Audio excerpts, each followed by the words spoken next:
What's up everybody, this is JC from Hobby Monster. Today we're going to open up final box of Topps 2020 Baseball Series 1 Hobby Box. We opened up 3 boxes so far, and as you can see, outside of the relic, these are the 4 cards I got. 4 hits, I should say. Bo Bichette, black border, numbered out of 299 or 199? 299. And we got Pete Alonso, green refractor, out of 99. And we got Gleyber Torres autograph, Decades Next 2020, numbered out of 25, awfully short prints. And then we got this gold border of Nolan Ryan, numbered out of 50. So we've been pretty good with for past 3 boxes. And getting autograph is hard for the hobby. It's usually on the jumbo, but hopefully we can get something out of this one. Hopefully autograph this time, but we'll find out together. Just like my other 2 boxes, I'm gonna go relatively quick on base card. I'm not gonna talk about much of them unless there's something else that I want to talk about and something else pop up. But till then, we're gonna go through relatively quick and try to make this video within 15 minutes, so you guys don't have to wait for it and get bored about it, all that. So cool. It's a lot of cards for a hobby box. All right, let's get right to it. Hopefully we can get something, autograph of rookie like Jordan Narvaez or Gavin Lux or AJ Puk. I'll take AJ Puk any day. It'd be great, but any rookie card would be great as well. Again, not a Gavin Lux. I've been getting a lot of Gavin Lux from these boxes, so I'm actually pretty happy about it. He's a one hell of a player, as you guys already know. He's going to be a decent, I mean, they already have a shortstop, but second baseman, Muncy can play second baseman, there's other players who can actually fill in second base. So I don't know. I mean, Corey Seager is still panning out on shortstop, but he's kind of going downturn a little bit. So we'll see. We'll see how everything kind of plays out. Got another AJ Puk, my personal favorite. Oh, we got a relic. Oh well, I'll take relic. I'm not gonna be too greedy. Let's say Jackie Bradley, Ian Kennedy, Max Kepler, and our relic is MLMDS, Dansby Swanson. All right, major league material. It's a nice relic. So jar hit. Right there. Yeah, anyway, so going back to Gavin Lux, I don't know exactly where he's going to be playing, but especially in the National League, it's going to be kind of hard to put him in everyday lineup unless you're playing in your position. I forgot who the second baseman is now for Dodgers. Maybe he can slot right back into that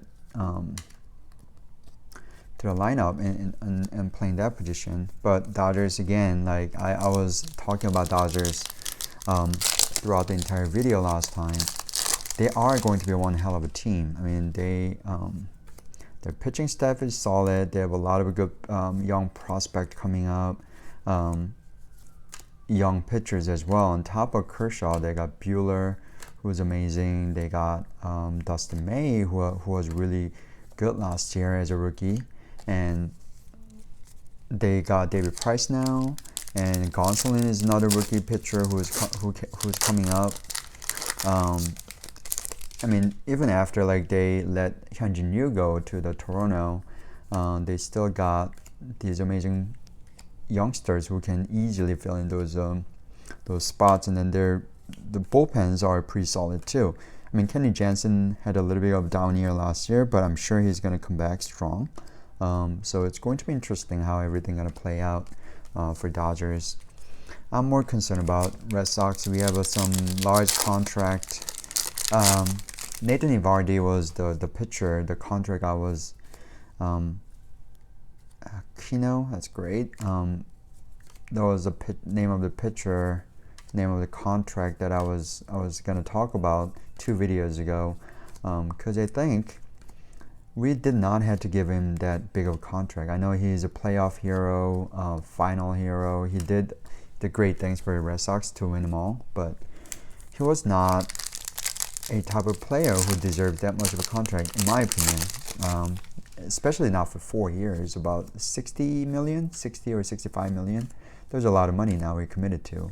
I mean, Chris Sale, I mean, he's one of the best pitcher in the league, so it's okay to give him like a large contract, but I don't know. But that's what's haunting us down now, and then we have to let Betts go to Dodgers. David Price is another pitcher. He's a good pitcher, but he's not relatively consistent. I mean, oftentimes he does a lot of what do you call it? he pitches amazing 7 innings and then try to pitch like one more inning or two, and then he kind of break down. So rightfully so. I mean, if you can maintain his inning limits to like 6 or 7 at most, Kyle Tucker, that's a good one. It's my first one I got. Then I think Price can still be a good number 2 or number 3 pitcher, more like number 3 pitcher. But picking him up, I think, was it through trade? Arbarez Rookie Gold Cup, great. That was not necessary in my opinion. And then given that, like Red Sox, thanks to Dombrowski, we gave up a lot of young pitchers like Kopech was one of them, and a bunch of other ones who we traded away to get all these crazy stars. That's unfortunate, but you know that net us a championship, but that's what's hunting us down now. Hopefully we're gonna be at some point they will figure out to kind of rebuild up some farm system, but unfortunately that's not exactly what we did with the Betts and Price. So that's why I was questioning about why this trade. I understand the money is an issue, but they are loaded. The owners are loaded, so I'm not sure. George Brett, look at that. That's an old school like sketch card. Huh. That's pretty cool. I'll keep that on the side. But we'll see. I mean, everyone have their reasons. Every team have their missions. I'm sure they have their plan. And again, Verdugo is a good player. He's going to be a serviceable all-star level player, and filling in Betts' vacancy. Vladimir Guerrero, Gold Cup. So I don't know. How about San Diego? I mean, they are on a hot seat, I think. They try to do a lot of they signed a bunch of players. They got Machado. They also got Will Myers. So they are one of the teams who are actually chasing for Betts as well, and they wanted to kind of swap and make sure that they have Will Myers getting traded back to for Red Sox. I mean, I guess that's a better trade that we got in with the Dodgers, because we actually got a better player in Topps now, Mariano Rivera. That's pretty cool. Oh, can you guys even see it? All right.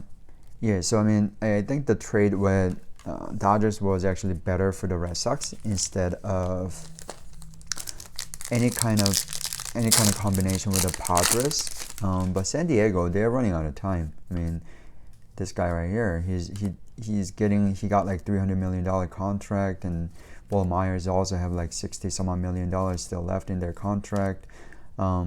But San Diego, they have a pretty good team, but is that good enough to come through and even going into like playoffs and stuff like that? So not sure. I don't think so as of now, but things can change a lot, and I'm sure that the GM will do their best to make something happen. But it's really tough in National League, especially teams like Dodgers. But we'll see. Ronald Acuna, nice. I think I got both Ronald Acuna. There's a one variation as well. Yeah, so I don't know what San Diego is going to do. Hopefully they're going to do a better job of making sure. But they got Tatis. I mean, they got young players coming up, so there's an exciting factor at Padres. But can they compete in a playoff?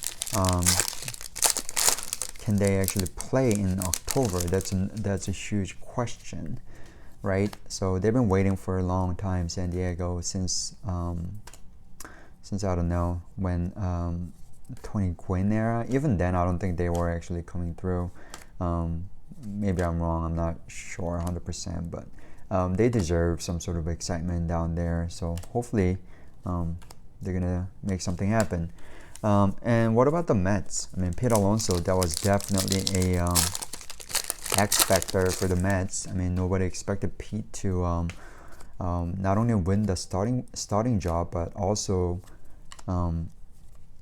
they didn't expect to hit like a 50-plus homer and win the Rookie of the Year and Home Run Derby and everything. Like, it was not expected. I mean, he was certainly a good player. That's why they have it in a 25-man roster. But it was Dominic Smith's job to lose, and he basically lost it. I mean, Dominic Smith is still a pretty decent player. I think he still have a good career left in Major League for a long time. Pete Alonso, league leaders, but you know, it was not expected. And Pete Alonso just kind of like he never stopped. He just kept going on and on and on, and make sure that he gets all the opportunities possible. 53 homers, 120 RBIs. That's pretty insane.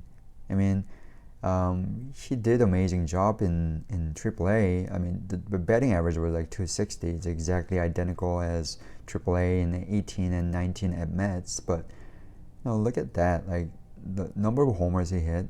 Oh, man, that's crazy. This guy is really something. And rightfully so. That's why everybody Bo Bishop rookie card. That's nice. That's why everybody was looking for Pete Alonso's rookie card from like 2019 Topps Series 2. But you know, we'll see how. Oh, look at that. That's one of those different border card numbered out of 2020. I need to make sure I didn't miss anything, but this is like technically a number card, the border card. Probably not like crazy worth or anything, but it's still a number card. Yeah, so all right. And these Topps cards are, I mean, there's so many cards in here. It's hard to make a video out of it without making people bored and try to talk about different things. So give me topics to talk about if there are stuff that you are interested about, not just baseball, but in general, within the sports categories. Then we'll try to have that topic and debate about it. I'd love to talk about those. Let me know what you're collecting, what teams you're collecting. That'd be interesting to know. There's something shiny coming up. I am mostly collecting rookie, these days rookie autos. I'm not a big patch guy. Not a big fan of patch, but the rookie auto patch is always nice, but it's really hard to come by either. So, all right, our refractor is Polanco. Yeah, Polanco is our refractor. Gregory Polanco was also a highly touted prospect coming up to Pirates, and he had really good first season. Then he fell apart really quick. I mean, he had some injuries and he had some bonehead play on some of the defense he did. But he was considered as a 5-tool player, but never really panned out. I mean, I understand that they had a Marte, and they also had shoot, I can't even think of. Oh, look at that. This is not a autograph. It's just printed, but that's a Topps choice. Nice. That's a Jordan Narvaez. And Trout. He Marte and so Polanco still stays. I mean, they've been Pittsburgh has been trading a lot of players away. Unfortunately, the people they've been trading away their top rookies, Austin Meadows or Glasnow, right? I mean, those all the top prospects actually did pan out. Oh, look at that. We got a Barry Bonds. Oh no, Willie Mays die cut. Nice. So we got a die cut. I'll just put that thing on the side. I'll do that later. And Bo Bichette. That looks like a variation card. Nice. And like even for the Archer trade, like it was a Archer was he's a good pitcher. He's been a great pitcher up to this point, but he was never like he clearly showed a sign of digression. But to trade for him, even then they were close to become playoff team, but there was just too much to give up, and they did that anyways. And then look what they are at. Like Tampa Bay is actually doing great, and Austin Meadows is one of the best position player in this game right now. And Chris Archer is he's not doing anything. Well, I'll take it back. He's not doing anything. He's well below the expectation when they first got him. I love him. He's a good pitcher. I like the way he pitches, and then his characteristic and everything. But I don't know. You're gonna miss this guy. He's hitting 291, 33 homers, and 12 stolen bases with a slugging percentage of 558. And that was one of the one of many prospects that they trade away to get Archer. And our refractor is Marlins Urena. So I don't know. I mean, we'll see. Archer may come back to his old self. But anyways, all right. So last pack of this box. We didn't get anything too crazy so far. So hopefully this. The Chrome card is gonna pay it off. Alright, we're starting off. We got Dustin May refractor card. It's my first Dustin May refractor. And Jesus Luzardo, rookie. And Paul Goldschmidt. And our last card is Power Manny Machado. So that's it. We got a patch of Dansby Swanson. And we got Willie Mays die cut card and Shane Bieber numbered out of 2020. And we got a bunch of other rookies as well. Jordan Narvaez. We got Dustin May. This is probably the best card I pulled from this box. So not as good as the first 3 boxes I opened up, but I'm pretty content with what I pulled. Please like the video and let me know how I did it. And again, if there are any topics or stuff that you want to debate or discuss about, please write that down on the comment below it. Also, if there are any boxes you want me to open up, any other sports, please let me know. I'll go and get them and we'll open up together. Till then, have a nice night and I'll see you guys later. Bye.